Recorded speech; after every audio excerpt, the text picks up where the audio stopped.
அஸ்ஸலாமு அலைக்கும். அனைவர்கள் மீதும் சாந்தியும் சமாதானமும் உண்டாவதாக.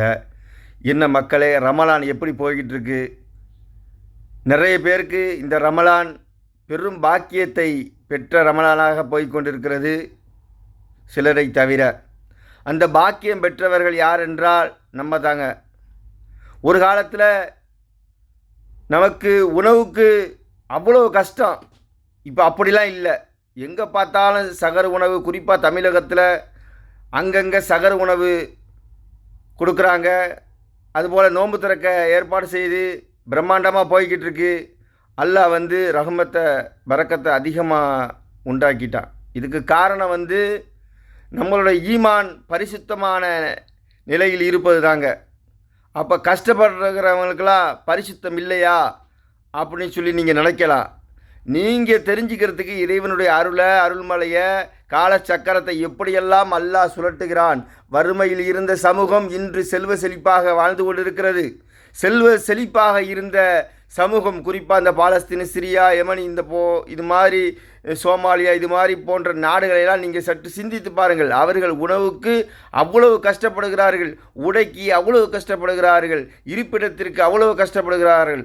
அதையெல்லாம் எண்ணி பார்ப்பதற்காக இறைவன் உங்களுக்கு கொடுத்த அருளை பரக்கத்தை நீங்கள் சிந்திப்பதற்காகத்தான் அல்லாஹ் ஒரு பக்கம் வறுமையும் ஒரு பக்கம் செல்வத்தையும் வாரி வழங்குகிறான். அவர்களை இப்படியே விட்டு விடுவானா? இல்லை. நாம் எப்படி வறுமையில் வாடினோமோ, இன்று செல்வ செழிப்பாக இருக்கிறோமோ, அதுபோல அவர்களுக்கும் ஒரு நிலை வரும், நம்மளுக்கும் நிலை மாறும்.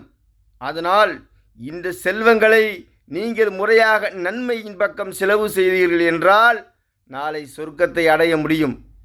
இல்லை என்றால் அல்லாஹ் நம்மளுக்கு நிறையா தந்திருக்கான், என்ஜாய் பண்ணுவோன்னு சொல்லி தவறான ஹராமான சைத்தானின் வழியில் சென்றீர்கள் என்றால் இந்த செல்வமே உங்களை நரகத்துக்கு இழுத்து சென்றுவிடும் என்று நான் உங்களை எச்சரிக்கிறேன். அதனால் வரிசையில் நின்று வாங்கி சாப்பிடுகிறார்களே, அவர்கள்தானே பயனடைகிறார்கள் என்ற ஒரு ஆதங்கம் பலருக்கும் இருக்கிறது. அதனால் இந்த செல்வந்தர்களே, தானம் தர்மம் செய்யக்கூடியவர்களே, ஜகாத்தை கொடுக்கக்கூடியவர்களே, நிறைய பேர் கண்ணியமாக வாழ வேண்டும், கையேந்தக்கூடாது என்ற நிலையில் இருப்பார்கள். அவர்களை போய் தேடி சென்று அவர்களுக்கு என்ன உடை பிரச்சனையா இல்லை உணவு பிரச்சனையா என்று அறிந்து அவர்களுடைய பசியை போக்கி அவர்களுடைய சின்ன சின்ன ஆசைகளை நிறைவேற்றி நீங்கள் மறுமையில் அதிகமான நன்மையை சேர்த்துக்கொள்ளக்கூடிய பாக்கியத்தை பெறுங்கள். ஏனென்றால் இந்த பெருநாள் என்பது, வரக்கூடிய பெருநாள் என்பது நான் மட்டும் மகிழ்ச்சியாக இருப்பதற்கு அல்ல.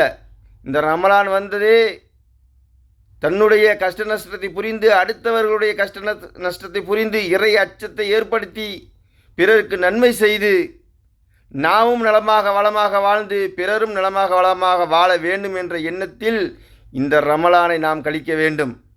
அதை விட்டுவிட்டு சும்மா பட்ன பசி கடந்து தொழுகை இல்லாமல் தானம் தர்மம் செய்யாமல் அதாபான பேச்சுகளெல்லாம் பேசிக்கொண்டு நோன்பு திறந்த உடனே மறுபடியும் ஹராமான செயலை செய்து கொண்டு இருந்தால் இந்த நோன்பில் எந்த ஒரு பலனையும் நீங்கள் அடையப் போவதில்லை.